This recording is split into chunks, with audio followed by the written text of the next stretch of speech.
Wah, ini di minggu malam, semakin malam diskusinya semakin luar biasa. Saya nggak ingin menahan bagaimana pandangan dan juga penilaian bapak-bapak semuanya. Tapi mungkin Pak Luigi bisa menjawab bagaimana kemudian Presiden Prabowo Subianto bisa mempertahankan konsistensi dari setiap program dan juga kebijakan, termasuk apresiasi dari para pemimpin negara ini, Pak Luigi.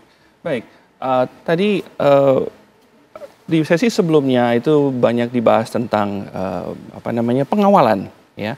Pengawalan dan konsistensi. Ini semua akan berbanding lurus dengan checks and balances. Ya, disinilah peranan kantor staf presiden memastikan keberlanjutan, konsistensi, penerapan yang dengan manajemen yang lebih baik terhadap program-program besar tadi.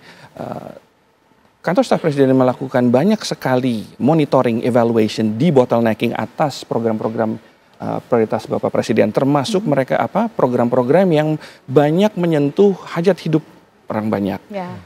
Cek kesehatan gratis, makan bergizi, program sekolah Garuda, sekolah rakyat, infrastruktur, dan macam-macam, termasuk juga itu di ekonomi dan program-program lintas sektoral lainnya. Nah, disinilah pentingnya checks and balances itu yang diperankan selain oleh kantor staf presiden juga oleh segala lapisan masyarakat. Itu adalah bentuk kontrol sosial untuk memastikan bahwa apa yang sudah dicita-citakan oleh Bapak Presiden itu benar-benar terjadi, terlaksana, nyata, walaupun mungkin ada hambatan di jalan, tapi itu adalah bagian dari perjuangan. Betul. Nah, di saat bersamaan, Prof. Hik juga tadi menyinggung tentang rencana pengiriman kontingen Garuda ya sebesar 20.000 pasukan. Pengalaman pribadi saya dulu pada saat bertugas pada misi pemilihan perdamaian di Liberia, itu di periode tahun 2004 sampai 2010 itu adalah program pengiriman pasukan yang paling besar. Itu aja 14.000 dari berbagai negara. Apalagi sekarang dengan ide dan terobosan Presiden Prabowo yang mengirimkan Indonesia saja berjanji untuk mengirimkan sebanyak 20.000, itu sebuah proyek yang sangat besar yang perlu perencanaan matang. Karena ini adalah sesuatu yang extraordinary, Prof. Dari mana? Persiapan pasukan, pembiayaan, lalu assessment tentang bahaya di lapangan, pergeseran yang secara gradual, karena tidak mungkin wilayah sebesar Gaza itu langsung ditempatkan sebanyak 20.000. Dan bagaimana tadi Prof bicara soal mandat ya, coalition of the willing. Dari pengalaman saya dulu bertugas di bawah PBB, terutama di daerah-daerah penugasan yang ada kehadiran pasukan Amerika di Irak di 2002 sampai 2003. Nah, itu ada MNF, Multinational Force. Coalition of the Willing di luar mandat PBB. Dan di situ ada misi pemeriksaan senjata pemusnah massal PBB. Gagal. Gagal dalam arti apa? Tetap terjadi perang yang sampai bertahun-tahun. Dan di Afghanistan, saya bertugas di Afghanistan 2 periode. Dari 2014 di 2015 dan yang terakhir 2021 sampai 2022. Saya mengalami sendiri bagaimana dievakuasi di Kabul. Nah, di sana ada pasukan NATO. Dan ada misi politik PBB UNAMA, itu juga hasilnya tidak maksimal. Nah, dan kita juga melihat Somalia, ada misi PBB namanya UNOSOM, dan di sana ada operasi militer Amerika, Coalition of the Willing, yang dikendalikan di Qatar, di CENTCOM. Artinya, nah, artinya desain mandat itu tadi perlu, karena di situ akan menerjemahkan siapa mengerjakan apa, dibayar berapa, termasuk untuk Indonesia. Kita tarik mundur, penting untuk Indonesia mengorkestrasi tidak hanya mengirimkan pasukan, tapi seperti Prof tadi bilang, rekonstruksi Gaza ini siapa yang akan bertanggung jawab dan diterima oleh negara yang berada di sekitar, plus rakyat Gaza itu sendiri, Palestina dan West Bank dan Gaza itu sendiri, sehingga kehadiran Indonesia di sana menjadi solusi, bukan menjadi tambahan masalah. Itulah mungkin, Prof. Karena ini barang baru, beberapa dari pimpinan di kementerian terkait itu masih sangat hati-hati. Tapi memang ini perlu penguatan kebijakan dan perlu diskusi yang lebih mendalam lagi agar supaya ini nggak kelamaan diskusinya, tapi langsung bisa action. Tentunya tetap harus mendapatkan konsensus dari pihak-pihak yang berkompeten. Oke, baik. Mas Agung, kalau bicara soal mandat, erat kaitannya dengan bagaimana mentranslate ya tadi bahasa yang sering kita pakai, mentranslate, menerjemahkan apa yang diinginkan oleh Presiden Prabowo Subianto yang bisa kemudian dilanjutkan oleh para pembantunya di kementerian gitu kan. Nah, ini tadi Mas Agung juga bilang baru 18 menit dari 90 menit. Betul. 1 tahun nampaknya menjadi satu tolak ukur yang cukup penting ditandai oleh dunia. Bagaimana sisa 4 tahun ke belakang ini, Mas? Ya, saya kira ini penting, minimal kita lebih objektif. Kalau pemimpin-pemimpin dunia, masyarakat internasional saja mengapresiasi, otomatis kan masyarakat di domestik akan bertanya, kok diapresiasi? Yang sudah tahu, yang belum tahu jadi lebih utuh melihat semua ini. Jadi saya melihat ini sebuah hal yang penting sebelum kita melangkah bagaimana kinerja para menteri mentranslate ya apa maunya presiden. Karena kan Pak Prabowo ini tadi makro manajemen figur ya. Jadi orang yang melihat secara utuh dari helikopter view gitu, dan otomatis menterinya harus seorang administratur yang handal gitu. Mau tidak mau itu nggak ada pilihan. Jadi kualitas program yang saya maksudkan bagaimana tidak ada penyelewengan, bagaimana tepat sasaran, bagaimana program ini bisa dirasakan. Apakah itu MBG, Sekolah Garuda, Koperasi Desa Merah Putih, dan program-program populis lain. Karena kalau ini tidak diterjemahkan dengan bagus ke masyarakat, bisa jadi bumerang juga. Karena tingkat kepuasan publik itu backbone-nya adalah bidang ekonomi kan. Kalau masyarakat tidak merasakan misalkan ancaman PHK massal hilang, atau stabilitas harga-harga sembako tidak stabil misalkan, atau soal angka kemiskinan ataupun insentif BLT yang diberikan itu tidak sampai, itu bisa menjadi bumerang politik yang membuat ya kepuasan itu akan terganggu nanti. Nah, bagaimana cara dan ceritanya menteri-menteri misalkan di bidang ekonomi tentu harus lebih giat, lebih keras. Selain Pak Purbaya tentunya. Kalau hanya Pak Purbaya saja yang bekerja bahaya ini barang semacam itu. Jadi menteri ekonomi harus lebih gesit. Dengan jumlah menteri yang cukup banyak yang bisa membuktikan jadi kalau bisa semuanya seperti Pak Purbaya gitu. Bekerja lebih keras, lebih gesit, lebih transparan supaya apa? Publik melihat bahwa matahari terbit optimis itu dari kabinet bukan hanya dari Pak Purbaya, dari semua menteri. Jadi standarnya SOP bekerjanya seperti beliau, sangat komunikatif, bahasanya sederhana, enggak jelimet walaupun bidang keuangan. Karena selama ini kan kita mikirin keuangan tuh ribet banget gitu. Orang awam seperti saya butuh membaca lagi literatur-literatur supaya paham ekonomi. Tapi dengan Pak Purbaya, oh sesederhana itu. Nah, menteri lain juga harus sederhana itu, jangan jelimet. Kalau memang bahasanya mudah, kenapa harus susah gitu kan? Karena semua kepentingannya untuk rakyat. Persis gitu. Jadi kalau bisa lebih dari Pak Purbaya malah lebih bagus lagi. Sehingga publik akan melihat kok banyak banget ya menteri Pak Prabowo sekarang bagus-bagus. Bahkan lebih bagus dari Pak Purbaya. Tapi gini Mas Agung, mungkin sebagai suggestion kita fokus lagi ke Presiden Prabowo Subianto ya. Ke depan bagaimana kemudian Presiden ini juga harus berupaya atau cara-cara seperti apa yang harus digunakan sehingga momentum apresiasi dari negara-negara di dunia ini tidak hanya sekedar momentum temporary saja dan dimaknai sebagai pencitraan saja, tapi betul-betul ada beban tanggung jawab untuk membuktikan beyond dari itu, lebih dari itu. Saya melihat memang tahun kedua nanti Presiden harus mau tidak mau lebih mendisiplinkan para menteri. Kalau memang dia tidak bisa mencapai target atau kerjanya nggak maksimal, ya mau nggak mau diganti. Walaupun misalkan dari ketua umum partai misalkan, kalau memang nggak bisa keluar kabinet, mending direposisi. Misalkan dia nggak jago di keuangan, diganti ke energi. Jadi kan reshuffle terbatas. Itu kan win-win solution juga. Jadi yang nggak bisa kerja harus segera diganti supaya tidak menjadi beban bagi Pak Presiden. Karena Pak Presidennya sudah lumayan agresif nih, lumayan positif apresiasinya. Nah, menteri-menterinya harus seperti itu juga. Nah, kalau yang nggak bisa ngikutin ritme, ya nggak ada pilihan selain diganti atau direposisi. Kalau ketum partai kan ribet juga nanti stabilitas politiknya. Nah, di luar itu saya lihat bahwa ya ini harus nggak tahu ya, manajemen street level birokrasinya itu harus punya irama yang sama juga dengan ini menterinya udah oke nih. Ini dirjen-dirjen di bawahnya ini birokrasinya juga harus digenjot. Jangan sampai kata Pak Prabowo jangan ada pemerintahan dalam pemerintahan. Ini harus dibongkar orang-orang ini siapa. Kalau memang nggak bisa ikutin irama menteri, irama presiden, ganti deh. Maksudnya mau nggak mau ya kita naikin yang anak-anak muda yang masih idealis itu untuk menggerakkan republik ini. Dan saya yakin anak muda itu bisa.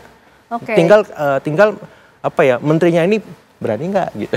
Jadi sebetulnya pesan atau mandatnya Presiden Prabowo sudah sangat clear. Prof Vik tadi udah nahnya ini kayaknya cukup banyak yang ingin disampaikan. Gimana Prof Vik? Internasional kemudian nanti akan menilai Presiden Prabowo dalam tahun-tahun ke depan. Iya, jadi yang seperti saya katakan, kita mendapat apresiasi yang sangat luar biasa dari masyarakat internasional. melalui kepala pemerintahan, kepala negara. Bagaimana mereka bisa mungkin melihat Indonesia yang mungkin kemarin masih datar-datar aja, tiba-tiba dengan adanya Pak Prabowo bisa langsung boleh dibilang terlihatlah begitu ya, ada perbedaannya. Nah, tapi yang kedua tadi, tentu apresiasi ini akan nantinya bisa berbahaya ketika di dalam negeri ternyata persepsi publik itu tidak sama begitu. Karena terus terang yang sekarang ini mungkin persepsi publik dari survei yang sampai bulan kapan, kan gitu kan? Bulan-bulan setelah itu bagaimana? Nah, kita kan ingin maintain ini sebenarnya. Betul. Nah, ini yang tadi seperti Mas Agung sudah sampaikan bahwa para menteri, tadi Mas Agung bilang Pak Purbaya, ya mungkin tipe yang kayak begitu yang dibutuhkan. Orang yang nggak datar-datar saja. Orang yang kadang berani, nggak harus selalu berhati-hati terus, dan lain sebagainya. Toh kalau kayak Pak Purbaya, saya yakin pasti ada teguran juga dari Presiden. Udah kamu jangan nyinggung-nyinggung menteri-menteri lain, ya kan? Udah fokus saja. Dan dia melakukan itu kok. Dan kan nggak salah juga, ya kan? Beliau udah tahu kok, udah ada batas-batasnya, ada ini nanti ditegur. Tapi kan nggak dicopot, ya. Tapi kan kebanyakan mungkin dari menteri, waduh saya takut dicopot, waduh kayak begini, waduh nanti partai saya gimana. Jadi waduh-waduhnya yang banyak ini kan. Harusnya jangan waduh-waduhnya kita lakukan, kalaupun dicopot nggak apa-apa. Yang penting dalam masa jabatan itu saya sudah melakukan sesuatu. Dan jangan pernah merasa bahwa, aduh sayang ya begini lagi. Justru sayang itu kalau misalnya saya dikasih jabatan, tapi nggak bisa ngapa-ngapain, kan begitu. Karena bagaimana sih Prof sebetulnya hukum internasional ini kemudian nanti akan ikut menilai kinerja dari seorang presiden di suatu negara dan akan kemudian berpengaruh juga terhadap pengakuan dari negara-negara lain? Sebenarnya gini, idenya adalah kalau kita bicara terkait dengan dunia internasional, apa yang terjadi di dalam negeri itu merupakan projection gitu ya, ke luar negeri. Jadi negara-negara lain mengapresiasi, negara lain mau berinvestasi, negara lain akan ini dan itu, ya dilihat dari dalam negerinya. Kalau dalam negerinya sudah bagus, mereka akan percaya. Tapi kalau misalnya dalam negerinya ada ya macam-macam dan lain sebagainya, nah itu yang terus kemudian kepercayaan luar negeri terhadap Indonesia mungkin juga akan berkurang. Nah oleh karena itu kita punya presiden yang sangat intens sekali kalau bicara soal luar negeri. Ya, beliau sangat mau hadir di berbagai kesempatan. Bahkan pemerintahan-pemerintahan negara lain itu menganggap bahwa Presiden Prabowo ini memang jadi katalisator. Ya, untuk mereka kalau misalnya tidak bisa berbicara, mungkin lewat Pak Prabowo bisa dilakukan itu. Itu kan sudah sangat luar biasa. Nah, maka yang saya katakan selalu adalah bagaimana nih para menteri urusan di dalam. Ya, mungkin juga wakil presiden urusan ke dalam ini harus ada yang menangani, harus ada yang mengkoordinasi. Nanti Bapak Presiden memang sewaktu-waktu beliau bisa mengatakan gimana nih Koperasi Merah Putih, sudah beres belum? Jangan sampai nanti sudah dibuat laporan dari menteri, udah bagus Bapak. Sekarang ini bukan zamannya ABG ya, asal Bapak senang. ABS bukan ABG, ABS asal Bapak senang. Karena apa? Saya yakin Pak Prabowo itu kan kuat di intelijen waktu di militer. Beliau pasti menyebar orang-orang yang untuk melihat kinerja dari para menteri ini. Jadi jangan merasa bahwa kalau saya nggak dapat atensi ya gini-gini aja udah beres. Enggak. Justru kita harus tahu nih apa yang harus kita lakukan, bagaimana menerjemahkan apa yang diinginkan oleh presiden ke dalam bentuk kebijakan-kebijakan di level kementeriannya, dan bagaimana jangan cuma lewat sosial media ya bahwa kita ini udah kerja dan lain sebagainya, tapi harus buktikan. Justru tantangannya itu adalah tanpa sosial media orang tahu nggak tentang kita. Gitu ya. Biar orang yang memotret kita, bukan kita yang suruh staff-staff kita motretin kita kan gitu kan. Nah, itu kayak kita make up aja tuh. Oke. Pak Luigi gimana nih menjawab indikatornya bukan lagi soal asal Bapak senang, karena ternyata posisi Presiden Prabowo sudah dianggap sebagai katalisator yang luar biasa di tingkat internasional, apalagi dalam negeri ini akan selalu menjadi projection bagaimana internasional juga akan menilai. Betul. Jadi kita ini hidup di era teknologi tinggi. Kita punya pemanfaatan penggunaan sosial media yang sudah semakin intens, dan generasi muda yang sudah sangat fasih dengan instrumen sosial media itu. Apa yang terjadi di dunia luar dan apa yang terjadi di dalam negeri itu akan dengan cepat menyebar. Jadi ini sebuah kacamata pembesar mikroskop yang terus mengintai, memperhatikan, mengamati semua kinerja siapapun di dalam pemerintahan. Nah, penting untuk disadari juga, dan itulah mengapa kantor staf presiden terus melakukan debottlenecking, evaluation, monitoring, supaya memastikan ini yang macet, yang batuk, yang ini, yang itu punya tantangan besar, susah maju, susah move on, dan macam-macam lainnya itu bisa dieliminir, sehingga kritik masyarakat, bukan kita menghilangkan kritik masyarakat, tapi menyelesaikan, mengurai, supaya masalah itu tidak berlanjut, terulang lagi di periode berikutnya atau di tahun berikutnya. Dan dari situlah kita beranjak. Bukan berarti pemerintah ini tidak akan lepas dari masalah, Prof. dan Mas Agung. Kita akan selalu mendapatkan tantangan baru seiring dengan shifting geopolitics, ya. Udah gitu juga peta pragmatisme dari banyak pemimpin negara, baik di kawasan dan internasional, itu memberikan tekanan-tekanan tertentu buat Indonesia. Apalagi dengan Indonesia makin hadir di berbagai forum strategis. Mereka akan bilang, Indonesia mau bantu apa? Untuk kamu berada di sini, kita butuh ini. Kamu hanya sekedar hadir atau mau menjadi bagian dari solusi. Nah, pada saat Indonesia hadir menyatakan komitmennya untuk menjadi bagian dari solusi, terjemahan ke dalam negerinya itu otomatis tajam ke dalam, termasuk membenahi kinerja dari pemerintahan itu sendiri. Karena itu akan menjadi capital dan KPI, plus juga di sini masyarakat juga harus fair terhadap pemerintah. Fair dalam arti memang bukan alasan ini kita masih berjalan 1 tahun, tapi di sisi lain masyarakat juga mesti kritik yang sifatnya membangun. Terus nggak apa-apa, lontarkan kritik itu, tapi di saat bersamaan juga pastikan bahwa pencapaian-pencapaian itu juga diapresiasi, seperti halnya pemimpin negara lain melihat pencapaian yang sudah dilakukan oleh pemerintah di bawah pimpinan Presiden Prabowo. Dan dalam negeri dan luar negeri itu harus kompak. Inilah yang penting untuk bisa kita proyeksikan bersama. Senang sekali perbincangan malam hari ini menutup pekan ini dengan luar biasa. Semangatnya Presiden Prabowo sudah begitu hebat sampai menuai apresiasi dari pemimpin-pemimpin negara. Tinggal tunggu nanti bagaimana kekompakan di dalam negerinya. Begitu ya Bapak-Bapak. Terima kasih Pak Luigi, Prof. Hik, terima kasih Mas Agung juga terima kasih atas malam hari ini. Sehat selalu semua.